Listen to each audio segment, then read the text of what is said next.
tiupnya semua. Aduh. Tapi karena yang merasa panggilan Tuhan happy-happy saja. Jadi 3 kali ibadah pindah-pindah gerejanya, alat musik yang angkat terus. Jadi udah ternyata sampai sekarang ada gunanya juga. Jadi kalau nggak ada orang main gitar bisa, nggak ada orang jadi MC bisa jadi MC, nggak ada yang khotbah bisa khotbah.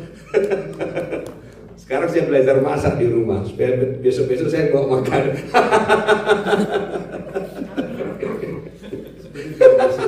Asik khotbah. Oke, saudara, hari ini sebenarnya menarik ini. Kita baca dalam Matius tadi malam itu, 2 malam itu lumayan capek kita. Matius 11 ayat 28 sambil kita belajar bagaimana kita membaca Alkitab. Karena kita sini banyak teman-teman kita pengkhotbah juga. Tuhan ngomong begini, Matius 11 ayat 28. Marilah kepadaku semua yang letih lesu dan berbeban berat. Saudara, nggak dipilah-pilah di situ. Kadang-kadang kita berbeban berat karena salah orang, bisa juga karena salah kita. Tapi nggak dikasih tahu kita berbeban berat karena dosa kita, karena dosa orang lain, atau apapun itu. Tuhan bilang bawa aja kepadaku. Paham maksudnya kan? Kan banyak orang karena dia berbuat salah, dia gak berani datang ke Tuhan. Ada gak di Alkitab kayak gitu? Ada, si Judas. Tahu saudara, Judas itu sebenarnya secara manusia dia lebih baik daripada si Petrus secara manusia. Setelah dia menjual Tuhan, kan 30 perak itu dikembalikan gak? Dikembalikan. Dia menyesal. Dikembalikannya uang itu. Hebat dia kan. Terus tapi dia gak datang ke Tuhan nih. Kalau itu kurang, Tuhan, kubunuh pun diriku katanya. Wah, ini bahaya. Jadi saudara, hati-hati. Jadi kalau secara manusia Judas itu lebih baik daripada si Petrus. Petrus setelah dia menyangkal Yesus, dia gak buat apa-apa kok. Bawaannya murid-muridnya kembali semua mencela ikan. Bedanya apa? Petrus sempat dipulihkan Tuhan, Judas enggak. Judas self-righteousness. Makanya saudara, kita juga kalau kita buat salah, kita suka hukum diri kita. Hati-hati. Jangan. Soalnya nggak berani datang kepada Tuhan. Saya pernah saksikan di sini. Saya dulu pernah, kami dulu di Navigator. Kalau saudara pernah tahu di kampus Navigator itu, kita diajarin hafal ayat dan berdoa. Saya pulang dari Bandung, saya ke kampung, saya nggak berdoa seminggu. Setelah itu mulai ada tuduhan, kau tak layak lagi, kau tidak kudus lagi. Pokoknya dalam hatiku Tuhan bawa kayu-kayu, aku tinggal dipukulin ini. Aku pikir daripada ketemu sama Tuhan, ya udahlah, gak usah berdoa. 1 bulan saya tak berdoa, saya bilang udahlah Tuhan. Kayak Judas lah, kau hajar lah, suka-suka lah Tuhan. Itu hati-hati loh. Maka banyak orang meninggalkan Tuhan karena dia merasa tidak layak lagi. Untung waktu saya tidur, saya dengar suara, benar-benar suara 1 Yohanes 2 ayat 2. Saya belum pernah tahu ayat itu. Saya baca. Tahu apa katanya itu? Tuhan sudah mengampuni dosa-dosa. Kalau tidak ada mimpi itu, mungkin tak jadi pendeta lagi saya. Kenapa? Karena saya mulai menghakimi diri saya. Kau katanya berdoa, tak berdoa. Bahaya ini. Nanti kita jadi Judas. Jadi kemarin kami ketemu sama pendeta-pendeta Filipin. Waktu saya bagikan itu, apa kata mereka? Benar ya Pak ya. Kita merasa selalu kurang layak. Kita menghakimi diri kita. Hati-hati, jangan kayak Judas bilang. Izinkan Tuhan memulihkan. Kalau saudara ada ilustrasi di Alkitab, ilustrasi bertobat. Ingat cerita domba itu ada 100 domba, 1 domba yang hilang. Ingat ya? Bilang aja ingat, jadi gak capek kita. Waktu domba itu dicari kan? Dicari. Setelah dicari, dombanya diapain? Digendong. Ditaruh ke pundaknya. Setelah itu dibawa pulang. Siapa yang bersuka cita? Tuhan. Gembala yang bersuka cita kan? Tuhan yang bersuka cita. Terus apa kerjaan domba itu? Diam aja. Kan diangkat, ditaruh. Diizinkannya Tuhan mengasihi dia. Izinkan Tuhan mengasihi saudara. Amin. Kalau saudara katakan, aku sudah tidak layak lagi, mewah, bahaya, izinkan Tuhan mengasihi kita. Amin, sudah izinkan. Kan domba yang hilang itu gak ada yang dia kerjain. Yang ngangkat Tuhan, yang taruh ke sini Tuhan, dipulangkan. Dia ngapain coba? Satu aja, diizinkannya dia disayang. Kita pun izinkanlah Tuhan menyayangi kita. Kayak lagu yang tadi tuh, kenapa kita dilawat Tuhan? Karena kita bilang apa? Walau satu rambut di kepalaku pun tidak akan jatuh. Itu kan kita izinkan Tuhan mengasihi kita. Saya tadi lihat, wah bagus sekali kita menyembah Tuhan, saya pikir. Karena waktu kita merasakan kasih Tuhan itu, hidup kita berubah. Oke, jadi saudara, balik ke yang tadi. Tuhan, marilah kepadaku semua yang letih lesu. Terus apa katakan? Aku akan memberikan kelegaan. Bahasa Inggrisnya apa katanya? I give you rest. Jangan katakan kita gak punya masalah. Kita punya masalah besar, tapi kita bawa kepada Tuhan. Tandanya kita sudah menyerahkan beban kita. Kita apa? Tapi istirahat. Jangan bilang gak ada masalah loh. Ini jangan bilang. Kan dikatakan beban kita yang berat itu. Tuhan kasih kita rest. Bagaimana cara menaruh beban? Tadi waktu saya jalan saya renungkan. Saya contohnya datang ke Pak Prabowo, Presiden Indonesia. Saya punya kasus tanah contohnya. Pak Prabowo, saya nggak bisa tidur. Pak Prabowo, Pak sekarang Jokowi udah lewat. Saya bilang Pak Prabowo atau Pak Pram lah.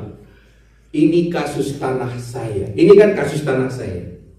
Coba kalau dia diam, saya istirahat nggak? Enggak. Saya kasih tahu saudara bagaimana cara menyerahkan beban. Waktu saya serahkan beban itu, saya harus dengar dia ngomong. Ya, akan kuselesaikan masalah tanahmu. Ada dua kemungkinan. Apakah saya lega setelah itu? Belum tentu. Kalau saya gak percaya sama dia, tak berguna. Jadi Bapak Ibu, hati-hati. Walaupun saudara dengar firman Tuhan terus tak percaya saudara, tak berguna. Prabowo katakan, oke, saya akan bereskan. Baru saya pulang, ngomong aja kayak gitu. Saya pulang masih ada beban gak? Ada dong. Walaupun saya dengar dia ngomong. Karena itu Bapak Ibu, siapapun yang khotbah, kalau saudara tak percaya, tak berguna. Makanya sering katakan, percayalah kepada aku. Apakah orang percaya kepada Yesus? Enggak. Maka berkali-kali dia bilang, jadi saudara kalau saya pun khotbah, saudara gak percaya, gak berguna bagi saudara. Akhirnya kalau saudara percaya yang dibilang Pak Prabowo tadi, aku akan bereskan tanah itu, saya bilang apa? Lega saya. Sudah dibereskan dia belum? Belum kok.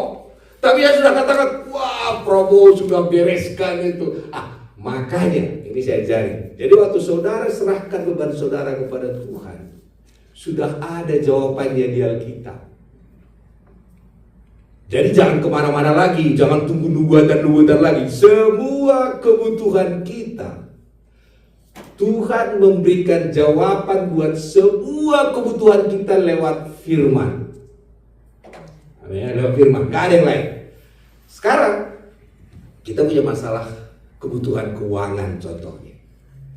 Terus gimana kita cara menyerahkan beban ini kepada Tuhan? Contoh saya, bulan ini saya harus bayar 3 uang sekolah anak saya, international student di Sydney. Gede itu. Terus saya gimana? Ada 2 kemungkinan. Saya bisa mengemis, saya bisa mengatakan di lipat itu, Allahku akan memenuhi segala keperluanku menurut kekayaannya. Jadi saya akan ucapkan itu berkali-kali waktu dibilang, gimana dengan uang sekolah A? Ada Allahku akan memenuhi. Begitu cara kita menyerahkan beban. Ngerti maksudnya? Jadi jangan anggap nggak ada. Mulai mengatakan, Allahku akan memenuhi segala keperluanku.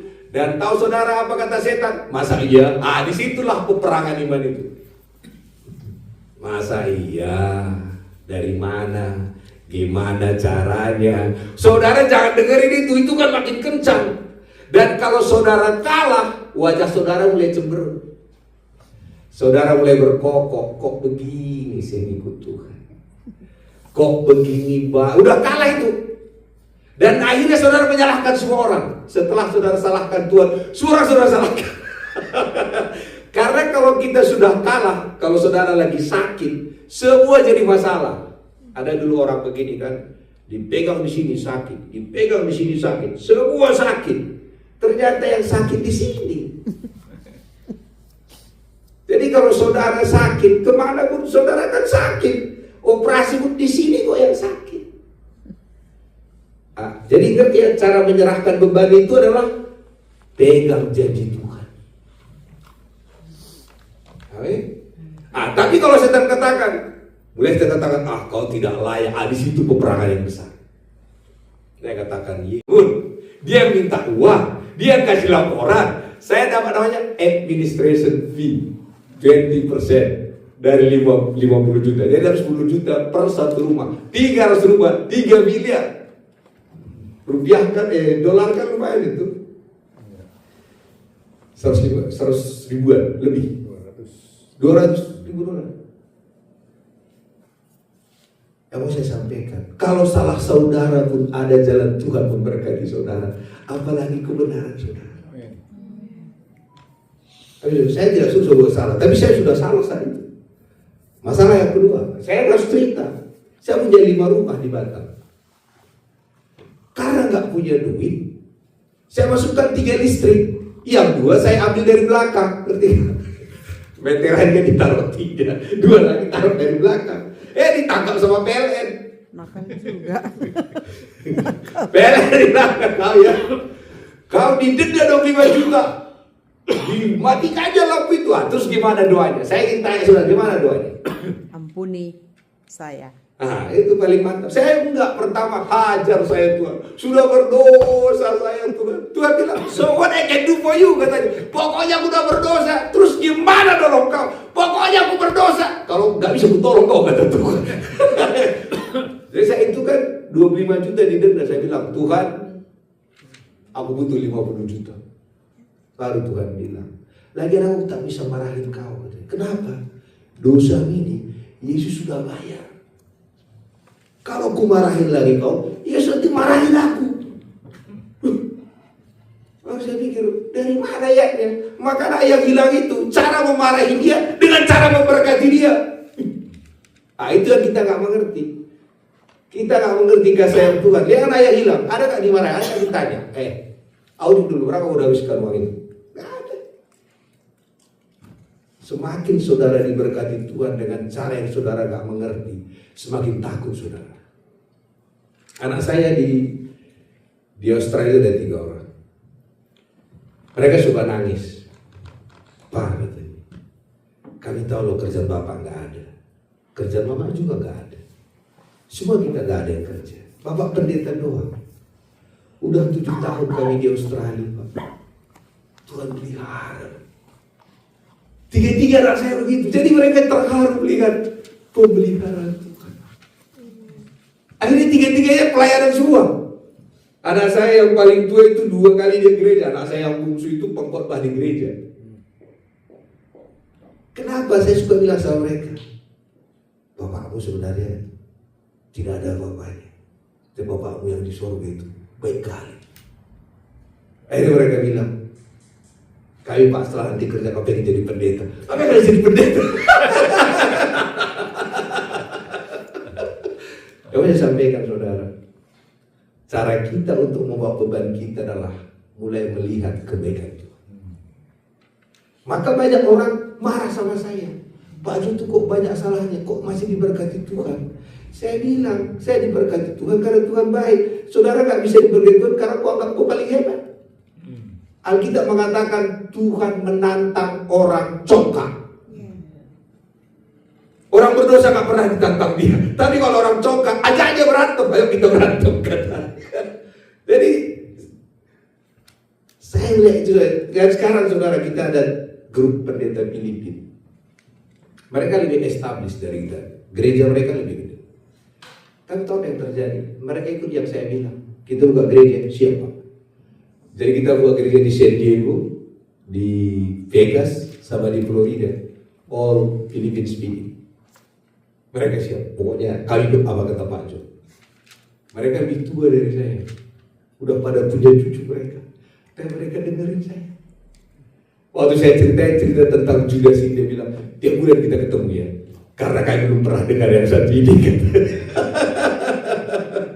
Oke, jadi saudara, waktu kita bawa beban kita kepada Tuhan, klaim janji Tuhan.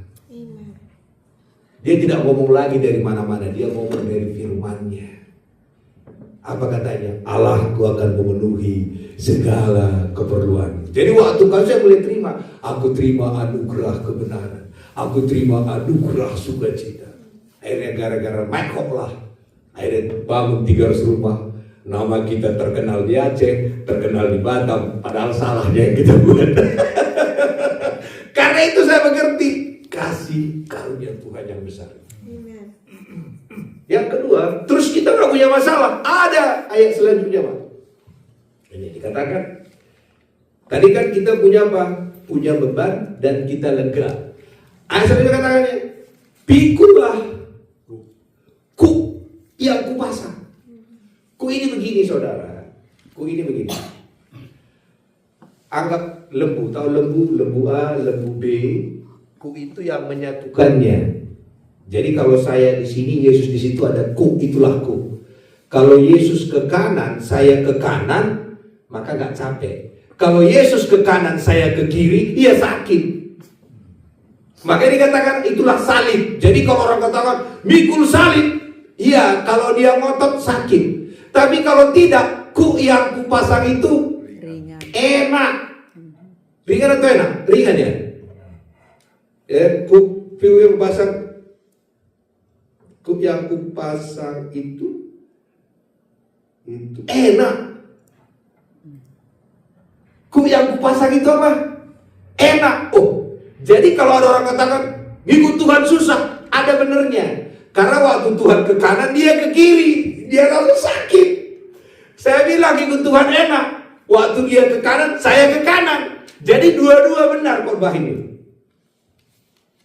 Paham nggak maksudnya? Halo. Jadi kalau dikira, wah ngikut Tuhan itu berat, ngikut Tuhan itu susah. Iya, pikul salib susah, iya. Karena kalau Tuhan pengen kita ke A, kita ke B, ya sakit dong. Saya kasih ilustrasi. Tadi sebenarnya saya sudah senang khotbah di downtown. Rumah saya ke downtown itu hanya 5 menit.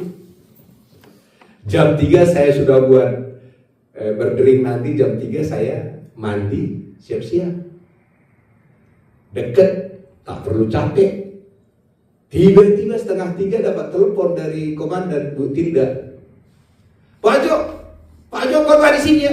Oh, ada 2. Kalau saya pengen enak ini tadi, saya ikut aja. Tapi kalau saya katakan, Ibu Tilda ya, aku tadi udah persiapan di sana, gimana kalau bisa dong? Bisa. Saya bilang, oke, tunggu ya. Saya telepon dulu Pak Yusa, supaya Pak Yusa khotbah di downtown. Pak Yusa, khotbah downtown ya? Siap Pak. Dia kalau kata, aku tak persiapan, semua jadi pikul salib semua ini kan? Ngerti gak maksudnya?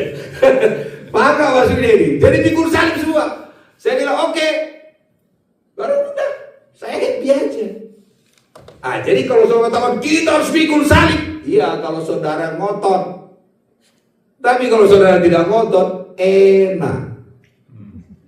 Haleluya. Jadi kalau nanti khotbah, kita ikut Tuhan susah, iya dia ngotot. Saya ke Bali, pembukaan gereja di Bali. Ternyata kalau pelayanan itu saudara, malam aja pelayanannya. Siang nggak ada kerjaan sampai sore selama 1 bulan. Coba, apa nggak stres? Saya akhirnya diikuti aja mulai pagi sampai sore.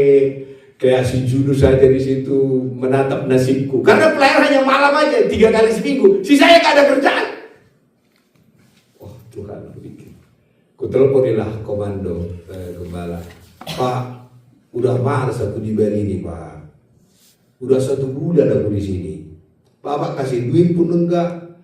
Aku pun hidup dengan iman aja. Aku mau pulang. Dia bilang, gak boleh. Oke, kalau gitu gini Pak. Perintahkan saya. Kalau Bapak bujuk saya gak mau.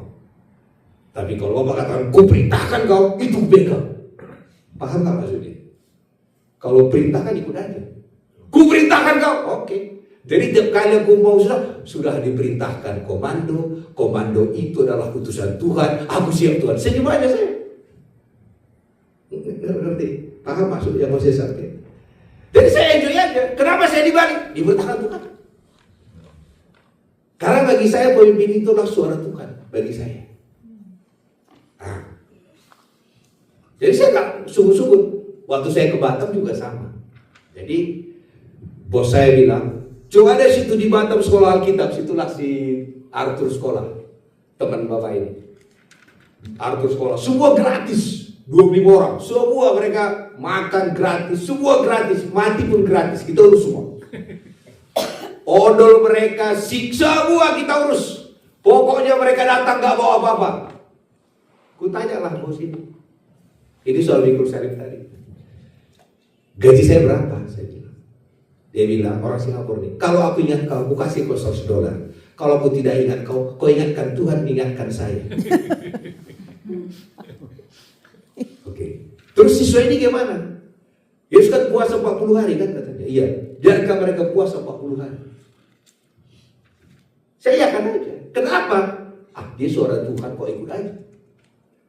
Tahu saudara udah gak ada lagi makanan, gak bisa telepon dia, karena dia bilang, kalau Tuhan gak ingatkan engkau, jangan ngomong. Situlah kayak makan anjing, makan kucing, semua kayak makan. Makan daun bumi, daun semua. Pokoknya kami, kucing kami berburu, makan semua habis. Setelah itu gak ada lagi bisa dimakan. Malam itu, aku ada $100, aku pengen lari aja lah. Ya Tuhan, udah aku tahan kalau Tuhan. Semua udah aku buat. Sudah tak sanggup aku. Aku Tuhan, lari aja lah aku. Tuhan bilang, kasih masih ada uang $100 lagi, kasih itu ke makanan mereka. Oh, saya marah sama Tuhan. Tuhan gak fair. Tapi Tuhan bilang, kok kasih aja. Itu balik lagi. Saya kasih $100 itu. Besoknya ada datang orang Singapura, saya dikasih uang $10.000. Nih, berapa aku bilang? Beli mobilmu. Setelah saya beli mobil, cash saya bayar dengan uang $10.000. Dari situ saya bilang sama Tuhan, whatever you say, I will follow. Gak tahu lah. Termasuk ke Amerika ini. Ke Amerika ini saudara, kami kan dilamar ini. Kami dilamar dengan gaji yang sangat minim. Saya kasih tahu perbandingannya.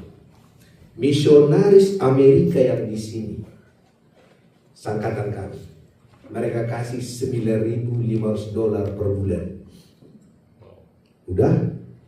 Udah 2 tahun tak ada gereja yang dibuka.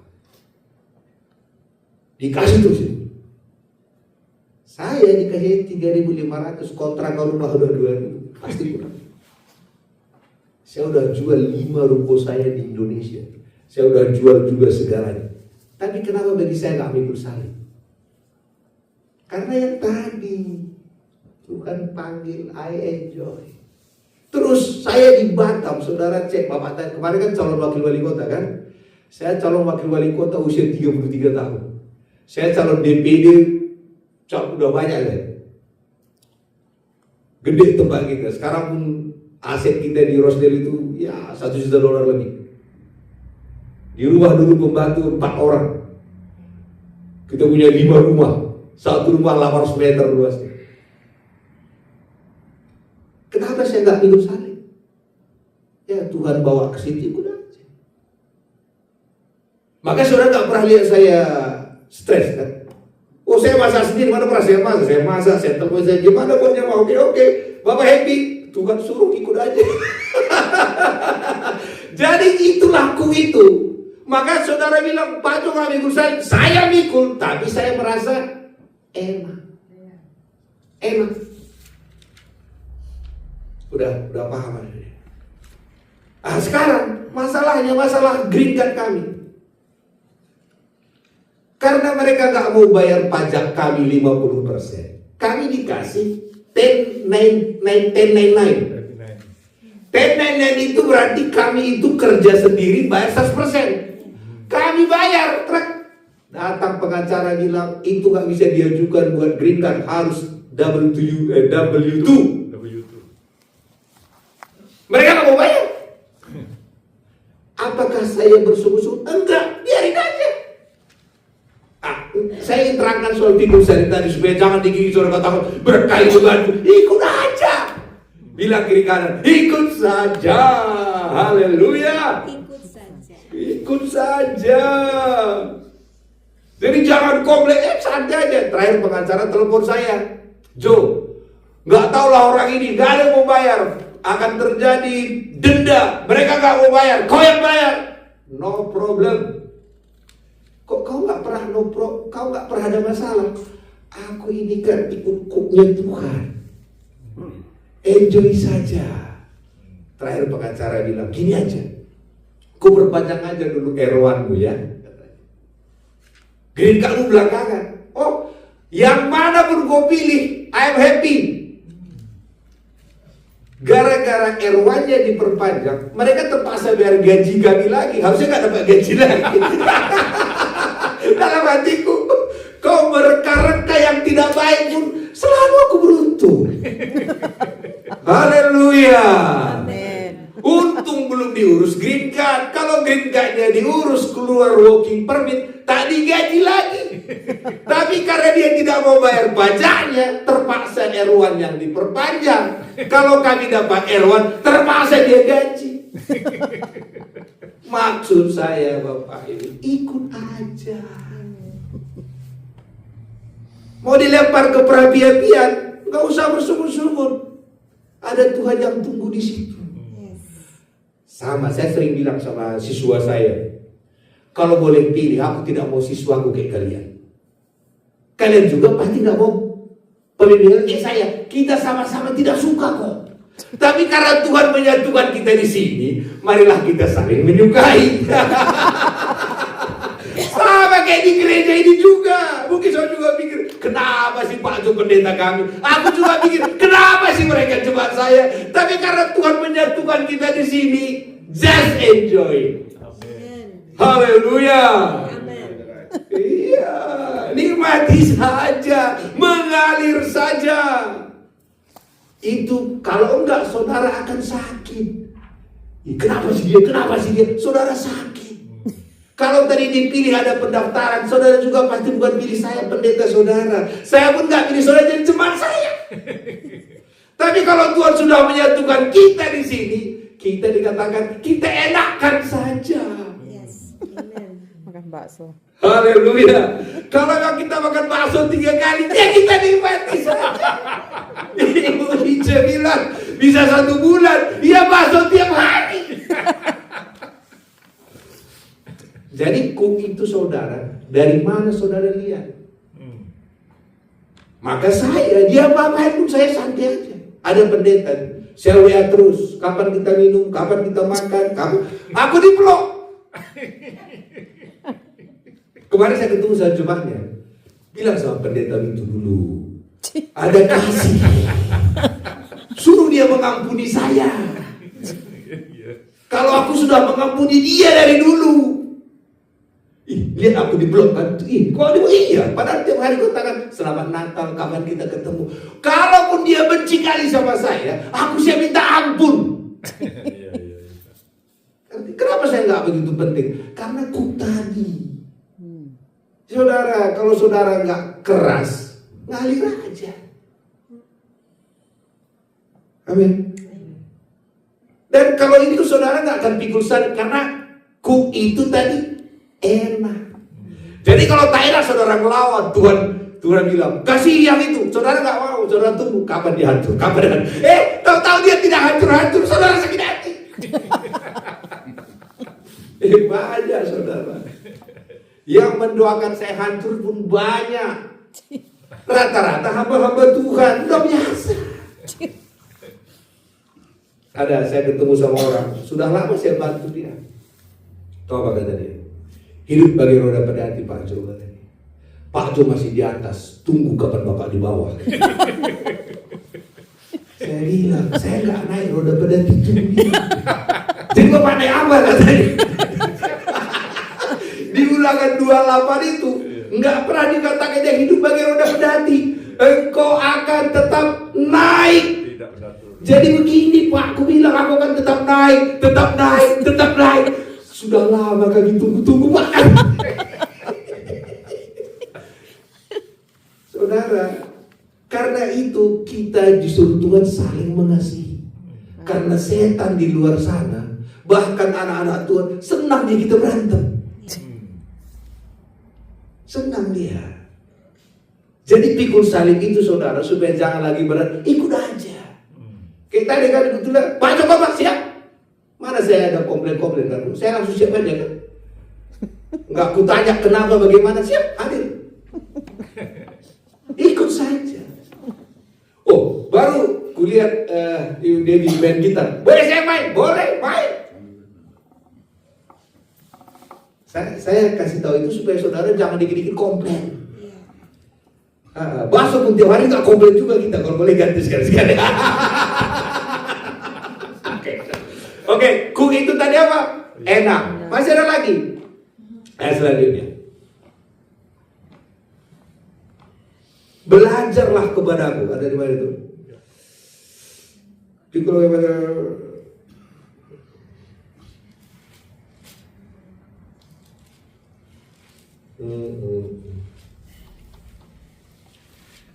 Saya baca ya.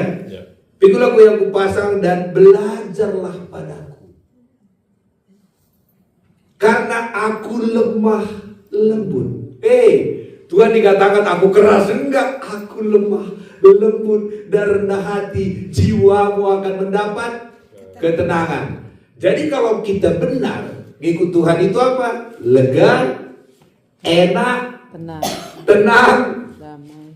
apalagi tadi tenang, ringan. Jadi kalau ngikut Tuhan berat, salah pegang gitu. Salah pikul, jangan pikul-pikul itu. Jadi saudara, tandanya saudara benar adalah enak, ringan, tenang. Satu lagi tadi, lega. Apakah nggak punya masalah? Masalah banyak, tapi kita lega. Amin. Jadi saya bilang masalah saya tak banyak, aduh, ngeri. Tapi saya nggak mau ceritain. Petualangan saya bersama dengan Tuhan. Jadi kalau saudara punya masalah juga, part of life. Jadi saudara hari ini jangan lagi pikul yang nggak perlu kita pikul. Tuhan bilang apa? Serahkan semua dan Tuhan memberikan kelegaan. Tuhan hanya memberikan kelegaan lewat firman-Nya. Jadi yang perlu kita katakan apa? Bagaimana supaya kita beriman? Iman timbul dari pendengaran akan Firman Tuhan. salah. Coba kita ayatnya. Buku Roma. Salah. Kita lihat buku Roma itu. Roma berapa itu, Pak? 10 ya.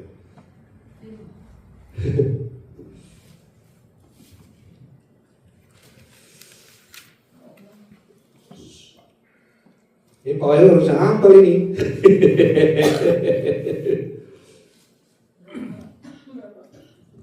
Ayat 17, Roma 10 ayat 17. Ya.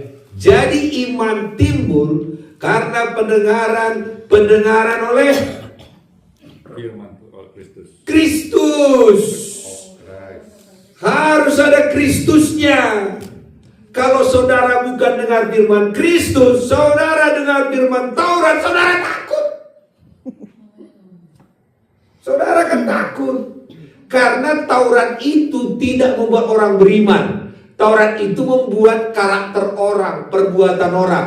Kristus membuat orang beriman. Karena Taurat itu bicara tentang perbuatan, tapi Kristus bicara tentang kepercayaan. Tadi Prabowo bilang apa? Akan kutolong kau. Kalau saudara tak percaya, tak berguna. Jadi kalau saudara pengen beriman, dengar apa kata Tuhan. Apa firman Kristus jelas dikatakan. Firman Kristus. Saudara salah-salah buka ayat repot. Contoh lah, saudara ada dulu yang kirim surat. Dia pengen kirim surat Yohanes 4 ayat 18. Yohanes 1 Yohanes 4 ayat 18. Ternyata satunya hilang. Terkirimlah Yohanes 4 ayat 18. Dia kirim surat ke istrinya 1 Yohanes 4 ayat 18. Coba baca Pak, 1 Yohanes 4 ayat 18 Pak. Oh, nggak bisa. Gak bisa ya. Dibacain di sini aja, Pak. Bahasa Indonesia tapi. Ya, bahasa Inggris Pak. 1 Yohanes 4 ayat 18. Dia pengen kirim 1 Yohanes 4 ayat ke istrinya nih. Kasih yang sempurna melenyapkan ketakutan. Itu kira-kira isinya. 1 Yohanes 4 ayat 18. Kasih yang sempurna melenyapkan ketakutan. Ternyata angka satunya hilang. Terkirimlah Yohanes 4 ayat 18. Coba apa isinya Pak Wahyu? Yohanes 4 ayat 18. Gak ada Ibu, dapat? Ya. Di dalam kasih. Itu 1 Yohanes 4 ayat 18 itu. Ya. Sebab engkau Ya, sudah 18 ya. mempunyai. Baca dulu. Soal jalan 4 ayat 18. Di dalam kasih tidak ada ketakutan. Kasih yang sempurna Melenyapkan. Dia pengen menghibur istrinya, tapi ternyata hilang angka satunya, muncul Yohanes 4 ayat 18. Baca Pak. Kira-kira apa? Yohanes 4 ayat 18.